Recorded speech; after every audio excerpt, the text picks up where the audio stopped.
Coucou les filles, bienvenue dans l'épisode ultime du 3615 My Life. Alors ultime au moins pour cette année. Je dis pas qu'il n'y aura pas une suite si toutefois ça se présentait avec des nouvelles questions qui me paraissent pertinentes. En tout cas, c'est l'heure pour moi vraiment de vous remercier, de remercier toutes celles qui ont posé des questions. Qu'elles puissent paraître indiscrètes ou pas, c'est pas grave, je faisais quand même ce que je voulais. J'ai dit que je répondrais à toutes les questions, mais après je suis libre d'y répondre comme j'ai envie, évidemment. J'étais pas non plus en train de faire une séance de psychanalyse et de me confier absolument et à tout prix. J'espère que ça aura été compris pour la majorité d'entre vous en tout cas. Donc vous êtes sur la chaîne d'Aude Rêver, une adresse mail en dessous, le compte Insta à suivre aussi en dessous, la barre de description est remplie si il a besoin d'être remplie. Merci pour les petits retours que j'ai eu sur la dernière vidéo qui parlait exclusivement de YouTube, de combien je gagne, de comment je me prépare, comment je m'organise, etc. Je crois que ça a quand même pas mal plu à celles qui ont regardé la vidéo. Donc je l'avais dit, pour ce dernier épisode du 3615 My Life, j'ai décidé de prendre en vrac toutes les questions auxquelles je n'avais pas encore répondu. Donc j'ai une liste de questions et je vais essayer de répondre à tout. Et ça va être quand même assez court pour chaque question parce que l'objectif n'est pas de faire durer cette vidéo, c'est quand même le principe pour moi, c'est que ça reste des formats courts que vous puissiez regarder assez rapidement. Donc c'est parti. Première question. Parmi les questions auxquelles je n'ai pas encore répondu, est-ce que je continue de voir des abonnés que j'ai déjà rencontrés? Oui, je continue, bien sûr. C'est ça aussi la magie de cette chaîne couture, c'est que ça me permet de faire vraiment de très belles rencontres. Donc oui, je continue d'aller boire un café, d'aller faire un déj sur Paris, d'aller passer un week-end chez l'une ou chez l'autre, de les voir sur une journée si elles habitent pas trop loin, en tout cas si le trajet en train est inférieur à 2 heures. Pour l'aller, je peux faire l'aller-retour sur la journée, ça m'est déjà arrivé et ça m'arrivera encore. Donc j'ai encore des projets de rencontrer plein de filles que j'ai déjà vues. Autre question qui m'a été posée, est-ce que j'ai lié de vraies amitiés grâce à la couture? Mon Dieu, oui, vraiment plein de très belles rencontres. Je suis pas du genre à avoir plein d'amis, mais alors vraiment pas.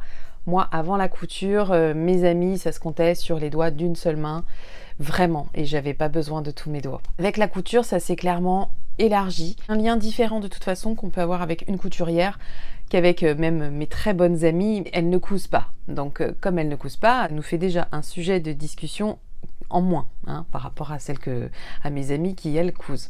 Il y a des gens sur qui je sais que je peux compter aujourd'hui et qui peuvent compter sur moi aussi. Et ça, je le dois à YouTube, je le dois à cette chaîne, donc je le dois à la couture. Donc vive la couture pour tout ce que ça permet derrière. Un gros bisou à toutes celles qui se reconnaîtront derrière celles que j'appelle mes amies grâce à la couture. Voilà. Bisous les filles. Vous m'avez demandé comment je stockais mes patrons un papier. Alors par papier, je pense que vous entendez le terme plus imprimé. Mes patrons que j'avais imprimés, je les stocke dans un banc coffre. C'est un banc coffre en tissu gris qui allait très bien chez moi. Donc c'est un banc sur lequel je me mettais pour coudre d'ailleurs jusqu'à il n'y a pas très longtemps. Mais en fait c'est pas solide du tout. Donc après je dirais 1 an d'usage, le banc il commence à s'affaisser, donc c'est pas hyper solide. Maintenant je ne m'en sers plus que pour ranger mes patrons, donc je les mets dans des pochettes en plastique. Je vous mettrai peut-être une photo si j'ai l'occasion, mais là oui vous l'aurez remarqué, je suis retournée dans la chambre de mon fils. Donc sa petite penderie qui est là depuis une dizaine de jours, il en est content parce que ça lui permet en fait de pas partager son armoire avec moi. Donc comme ça on a vraiment, de plus en plus on essaye d'avoir vraiment chacun notre coin pour nos vêtements. Et je lui avais dit que je trouvais ça un peu moyen que ce soit apparent, mais lui s'en moquait. Bon, finalement, ça nous va comme ça. Je répondais à quoi, là, déjà? Oui, comment je stocke mes patrons. Heureusement que mes vidéos sont un minimum écrites, quand même. Donc, stocké dans mon banc. Le banc, finalement, je l'ai casé maintenant au fond de ma table qui me sert à coudre. Je l'ai casé sur le dessous, donc ça réduit un peu la place que j'ai une fois que je suis assise avec mes jambes. Mais c'est pas grave parce que soit je me séparais de ce banc, soit je le mettais là. Si je me séparais de ce banc, je ne savais pas quoi faire de mes patrons et j'ai pas envie de réfléchir à ça pour l'instant. Cet appart, il commence à déborder de partout. Il n'y a plus de place, il n'y a plus de place. Il déborde, quoi. Voilà, c'est 50 mètres carrés qui sont, je crois, vraiment très bien occupés. Pour les patrons pochettes, ils sont stockés, je l'avais dit, dans ma bibliothèque avec les livres couture et avec d'autres livres. Et pour les patrons PDF que j'ai pas encore imprimés ou que j'ai déjà imprimés d'ailleurs, mais que j'ai achetés, ou les patrons gratuits en PDF, c'est sur mon ordinateur. Donc au début, c'était hyper bien rangé. Le début, c'était il y a encore 1 an. Maintenant, je mets en vrac. Voilà, j'achète un patron, il arrive sur le fameux bureau de mon ordinateur, je le glisse dans le dossier couture et je vais pas forcément voir que dans mon dossier couture, il y a des sous-dossiers. Au début, j'étais partie sur un classement par type de vêtements et je trouve que c'était pas mal. Alors là, aujourd'hui, il est toujours, le classement initial, c'est ça, mais je crois qu'il y a plus de patrons à côté qui sont pas classés, mais qui sont juste dans le dossier couture, que de patrons qui sont classés, mais ça, c'est des choses qui prennent du temps et que j'ai pas forcément envie de faire. Voilà. Question qui m'a été posée je ne sais combien de fois. Si je dis une centaine, je crois que c'est même pas exagéré. Vous avez envie de connaître mon métier. C'est fou ça. Et vous avez aussi beaucoup de fantasmes sur mon métier. Beaucoup m'imaginent journaliste. Je trouve ça très agréable d'ailleurs. Ça m'aurait beaucoup plu. Vraiment, ça m'aurait beaucoup plu. Mais ce n'est pas le cas. D'autres m'imaginent travaillant dans la communication. Donc ce n'est pas le cas non plus. Sans doute que vous êtes influencé par la façon dont on communique ici sur YouTube. Non, mon métier en fait... Alors, je retrace le truc. Je l'ai déjà dit dans une autre vidéo, je crois. Mais bon... Moi, j'ai bossé pendant plus de 23 ans dans la même entreprise, une entreprise qui fait rouler des trains dans toute la France. Je l'ai quittée il n'y a pas très très longtemps, il y a quelques années. Pendant que j'étais dans cette entreprise qui fait rouler des trains, j'ai aussi repris mes études. Donc j'ai passé un BTS sur une année, j'ai passé une licence en cours du soir, donc BTS communication, licence sciences du langage. J'ai obtenu tout ça très bien comme il faut, j'avais bien travaillé, mais j'ai fait ça pour la gloire, je dirais. Jusque-là, ça ne m'a pas vraiment servi, si ce n'est à enrichir ma culture personnelle, et pour ça, oui, ça s'était vraiment réussi. Et puis, quand j'ai quitté l'entreprise qui fait rouler des trains, j'ai décidé de me lancer un peu à mon compte en proposant mon service d'écriture, de relecture, de correction, etc. Donc j'ai quand même tenté de vivre de ça pendant quelques années. Et là, aujourd'hui, ce qui me motive par-dessus tout, et ça je l'ai déjà dit aussi, c'est pouvoir changer d'appart. Avoir beaucoup plus que 50 mètres carrés. Alors quand je dis beaucoup plus, je pense que si j'ai une chambre, en fait, il suffit que j'ai ma chambre, et je pense que là, on respire davantage. Et pour avoir ça, il faut que je rentre davantage d'argent, parce que c'était pas tenable comme ça sinon. Donc pour ça, écoutez, j'ai repris depuis au mois de juin, j'ai entrepris de rechercher du boulot, c'est-à-dire du boulot pour lequel j'aurai un patron. Donc ce temps où je suis mon propre patron, il est maintenant révolu. Donc, pour trouver ce boulot, je me suis inscrite dans une boîte d'intérim et c'est allé très vite en fait. Donc j'ai commencé un nouveau travail mi-juillet, je suis en mission pour l'instant, donc c'est une mission qui est assez courte puisque c'est 3 mois, avec peut-être à l'issue une embauche en CDI, donc ce serait top. Ce que je fais dans cette mission, c'est je suis assistante de direction. Voilà, je viens de faire s'écrouler plein de fantasmes et de rêves que vous aviez pour moi, et j'apprécie ça vraiment.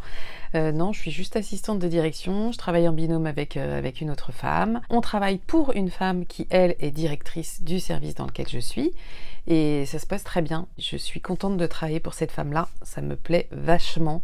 Je retrouve ce que j'avais connu, parce que j'ai fait un peu ce genre de boulot aussi quand j'étais dans l'entreprise qui fait rouler des trains, et j'avais déjà vécu une super relation de ce genre, et je crois que c'est en train de s'installer comme ça.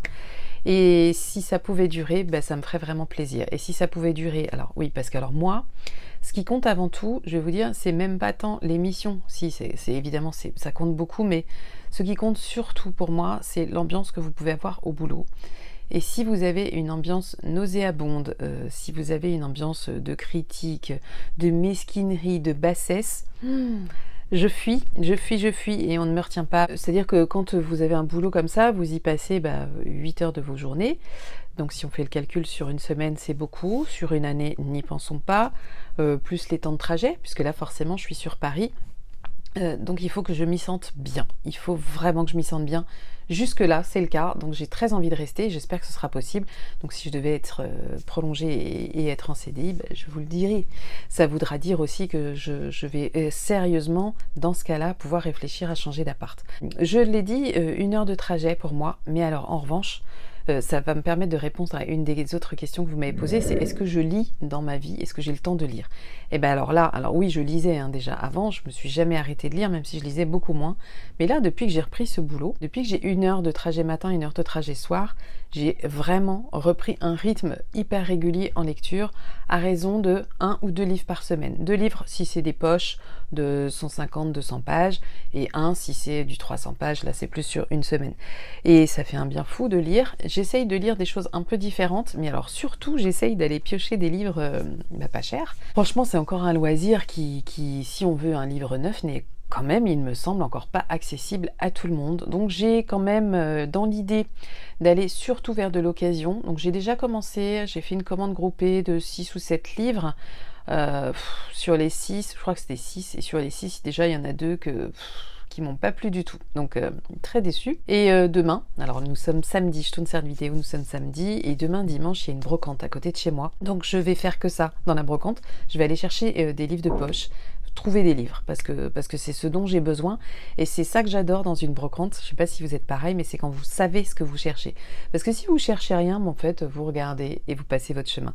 Là je sais que je vais chercher des livres, et je sais que je vais adorer faire cette brocante. Je passe à la question suivante. Alors, question suivante, comment je range mon matériel? Pouf, vous emballez pas, vous devez bien vous en douter, je suis pas forcément quelqu'un de très organisé au niveau du rangement couture, pour la simple et bonne raison que je manque cruellement de place. J'aimerais avoir 15 tiroirs, 15 petites boîtes, des trucs pour ranger, j'adorerais ça. Ben non, en fait, tout est dans... Alors j'ai quand même du Kallax, donc je ne reviens pas sur le Kallax, je crois qu'on sait toutes à peu près de quoi il s'agit. J'ai pris des tiroirs en tissu, donc ils les font que dans une teinte. Ça c'est dommage parce que c'est gris, donc bon c'est tout, ça va bien dans mon appart, donc ça tombe bien, mais j'aurais bien aimé pouvoir varier un peu les couleurs. J'en ai pris un avec 3 tiroirs et un autre avec 2, donc 2 ils sont plus larges. Et j'essaye de ranger tout ce dont j'ai à peu près besoin tout le temps dans ces 5 tiroirs du coup, plus une petite boîte que j'ai à proximité dans laquelle je range vraiment les épingles, les pinces, le coupe-fil, etc. Enfin, ces trucs hyper pratiques. Et puis sinon, j'essaye d'en avoir, j'en répartis un peu partout dans l'appart, là où il y a de la place, notamment là où j'ai ma bibliothèque de livres, j'ai des boîtes dans lesquelles j'archive plein de choses qui me servent pas forcément, genre du biais, des élastiques, des fermetures éclairs, des trucs comme ça. J'espère qu'un jour, dans un avenir pas trop lointain, ce serait top, je pourrais vous montrer un rangement que j'espère optimiser, mais ça voudra dire dans un autre appart, parce qu'ici c'est pas possible. On m'a demandé le prénom de mes enfants, et ben, c'est un truc que je vais pas vous donner, mais du coup je préférais poser la question. Et alors celles qui me connaissent savent comment, dans la couture, savent comment s'appellent mes enfants, mais je pense que c'est pas indispensable de le dire à la terre entière qui me regarde, bien entendu. Alors mes enfants, vous les avez vus je crois une fois sur une vidéo, et comme j'ai en plus pas eu le temps de leur parler de ça, de cette question, ben, je préfère ne pas l'aborder ici. Je crois que vous pourrez continuer d'avancer sans avoir cette information, et a priori ça ne devrait pas non plus vous empêcher de me regarder. Vous m'avez demandé si je fumais. Alors ça aussi je l'ai déjà dit, mais c'est pas grave, hein, je n'impose pas à tout le monde de regarder toutes mes vidéos. Ah, et il fait très sombre. On va peut-être essayer d'allumer un petit peu, mais comme la lumière c'est ça là, et il y en a une autre là-bas, on va voir ce que ça donne. Bon, je suis pas sûre que la lumière change grand chose, hein, mais c'est pas grave. Est-ce que je fume? Bah oui, je fume. C'est pas bien, donc j'espère que vous fumez pas, hein, parce que c'est vraiment pas bien. Je fume depuis tellement longtemps. J'ai cette chance, vous me l'avez pas demandé, mais je vais vous le dire, que mes enfants ne fument pas. Et ça c'est top pour eux, ils ont jamais commencé.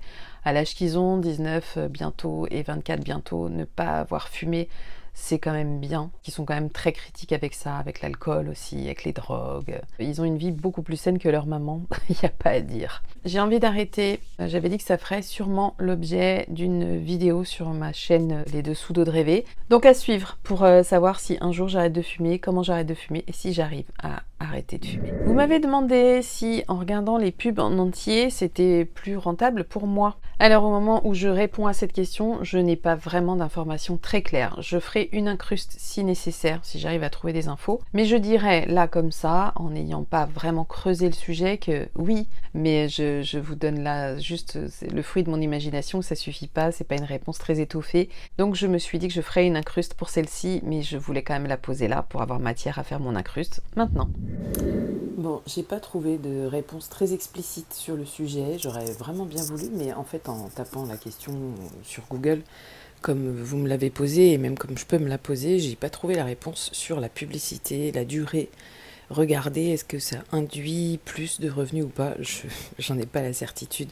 J'aurais quand même tendance à dire que oui. En tout cas, ce que j'ai revu comme info, ce qui est clair, c'est que les commentaires, les likes, les pouces en l'air en fait, et les commentaires font que l'algorithme s'emballe quand il y en a beaucoup, c'est-à-dire que l'algorithme va proposer ma vidéo à d'autres personnes qui ne seraient pas forcément abonnées. Si vous partagez aussi, c'est des choses qui fonctionnent. Bref, vous faites comme vous avez envie de faire. Mais voilà les petites astuces si vous voulez améliorer la visibilité de cette chaîne. Donc en améliorant la visibilité, c'est-à-dire faire en sorte qu'il y ait plus de gens qui la regardent, forcément ça veut dire qu'il y aura plus de gens qui vont regarder les pubs aussi.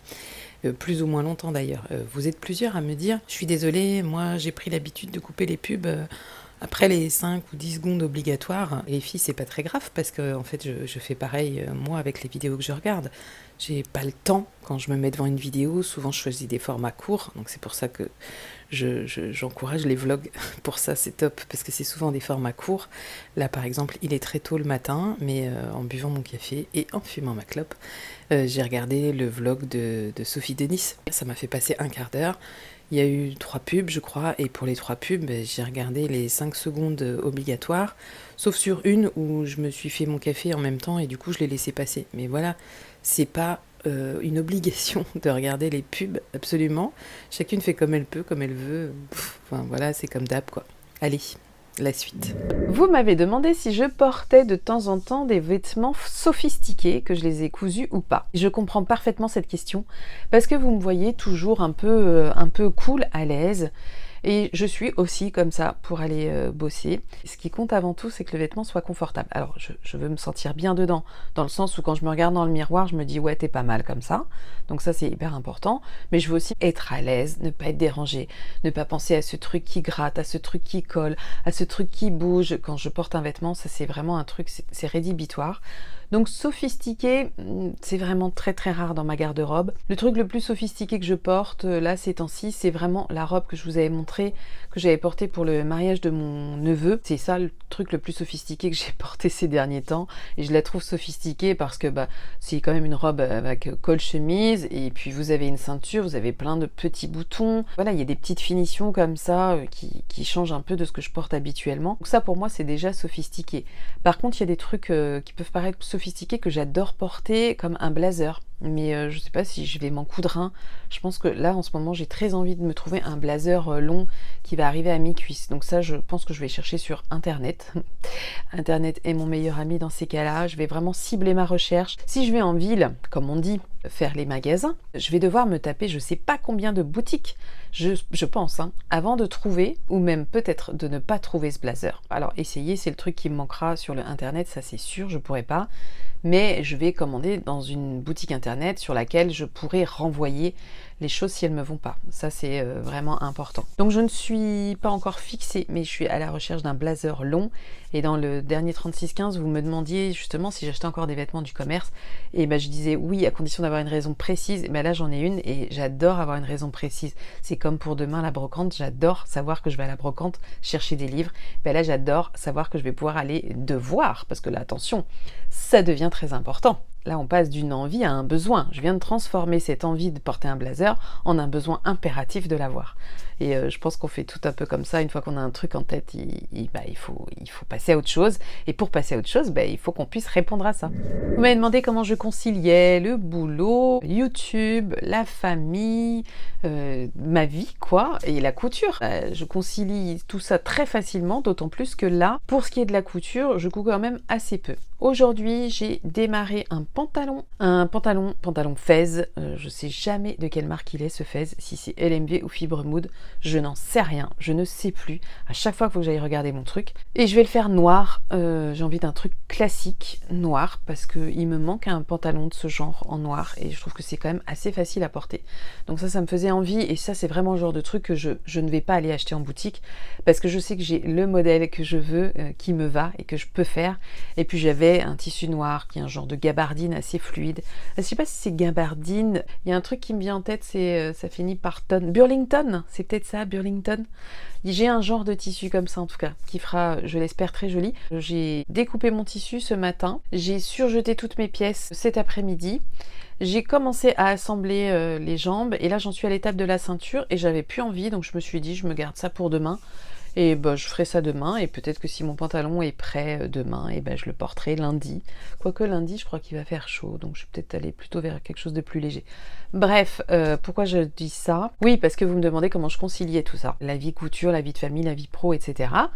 Bon bah voilà, en fait chaque chose en son temps. La couture c'est plus trop en semaine maintenant. Alors il peut m'arriver si je rentre pas tard d'avoir envie de découper un tissu et là d'accord, bah, je le fais. Je vais le faire devant la télé tranquillement. Pour ce qui est de coudre, c'est quand même rarement le soir parce que le soir moi j'ai quand même besoin d'être en forme pour coudre. Je fais vite des bêtises hein, si je suis pas en forme. Donc c'est pour ça que j'avais envie de coudre ce matin et je pense que demain matin ça recommencera. Donc je préfère ça finalement le week-end et plus sur le matin si possible ou sur les vacances bien sûr. Pour ce qui est du reste, bah, les vidéos YouTube, j'essaye de les faire soit quand je suis dispo vraiment le week-end, là c'est le cas parce que mes enfants sont partis, et puis sinon bah, ça va être le matin avant d'aller bosser. Je trouve que ce moment est assez chouette aussi pour tourner. Mais on entend bien que j'ai pas encore parlé en fait, et vous êtes les premières à qui je parle de la journée, et je trouve que j'ai la voix un petit peu grave parfois. Donc voilà, j'ai fait le tour. Il y a d'autres questions qui m'ont été posées et qui je pense pourront faire l'objet d'une vidéo dédiée. Je vais vous les dire en vrac là parce que j'en ai noté quelques-unes. Vous m'avez demandé mes indispensables coutures. Donc là, j'ai pas envie de faire du vite fait mal fait. Donc je pense que ça peut faire l'objet d'une vidéo dédiée. Vous m'avez demandé quels étaient mes patrons indispensables pour faire une garde-robe. Et ça aussi, je pense que c'est une question hyper intéressante. Elle est revenue plein de fois. Des patrons indispensables et basiques pour construire sa garde-robe. Alors je ne peux évidemment parler que des patrons que j'ai, mais ça fera je pense l'objet d'une vidéo aussi. Vous m'avez demandé si j'avais des projets couture pour l'hiver. J'en ai quelques-uns. J'en ai quelques-uns et ça aussi je pense que ça fera partie d'une vidéo, donc pareil. Donc je pense quand même avoir répondu très largement aux questions qui m'étaient posées. Il y en a peut-être 2 ou 3 qui m'ont échappé. C'est vraiment pas impossible, mais en tout cas je n'ai fui aucune question. J'avais le droit de le faire, hein. Je me donnais le droit de le faire, mais vous êtes quand même resté très correct et finalement pas si indiscrète que ça. J'espère avoir pu apporter des réponses que moi je pense développer, mais j'espère que de votre côté ça a été ça aussi. Alors pas forcément sur cet épisode là, mais en tout cas sur tous ceux qui ont précédé, donc les 7 précédents. Donc là nous sommes normalement sur l'épisode 8. Donc ça vient clôturer la série. Merci vraiment à toutes d'avoir regardé ça. Alors j'espère que votre rentrée à vous s'est bien passée, celle de vos enfants, celle de vos petits-enfants. Bref, je vous souhaite que du positif encore pour ce mois de septembre. Je ne sais pas encore tout à fait quand je vais revenir. Ça va dépendre vraiment de ce que je vais avoir le temps de tourner. Je suis déjà contente quand même d'avoir pu tourner cette vidéo pour la sortir mercredi. On est samedi, donc il me reste quand même un temps très confortable pour le montage et ça c'est chouette et tant mieux parce que vous vous en rendez pas compte, mais j'ai dû m'y reprendre plusieurs fois pour vous dire plein de choses parce que je sais pas, sans doute que je suis un petit peu fatiguée et que mon vocabulaire je le cherche, je mélange les mots, un peu de répétition, bref c'est pas forcément intéressant donc ça fait beaucoup de coups au montage ça. Donc du boulot à venir, mais j'adore ça sinon je le ferais pas. Voilà les filles, je vous souhaite une très belle journée, une belle semaine, un beau week-end. Bref, prenez soin de vous, j'espère vraiment que vous prenez du temps pour vous et je vous dis à très bientôt. Bisous les filles, ciao!